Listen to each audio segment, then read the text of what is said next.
Mike, good afternoon. How are you today? What do you have for me?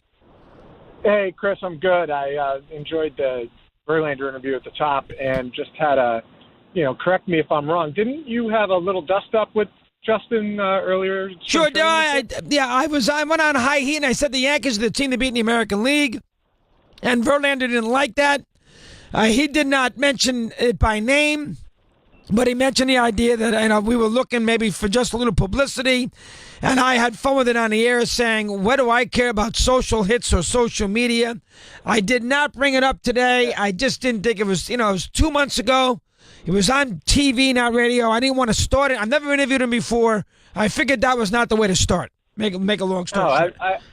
I mean, I know it was a Flonase deal, but I figured, you're a pro, he's a pro. Maybe you guys have a little fun with it, at least to address it.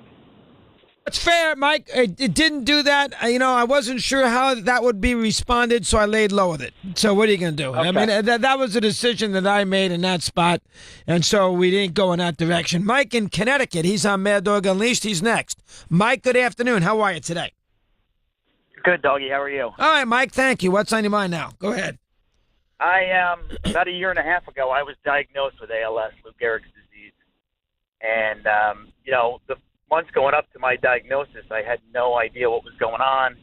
And I can understand why Gehrig was so fatigued those days and why he took himself out of those streaks. And, deep down, he probably knew something was wrong, but didn't want his teammates, especially Ruth, to know. And that's why I think Ruth was getting on him a little bit. Who knows? Boy, a year and a half ago, how old are you, Michael?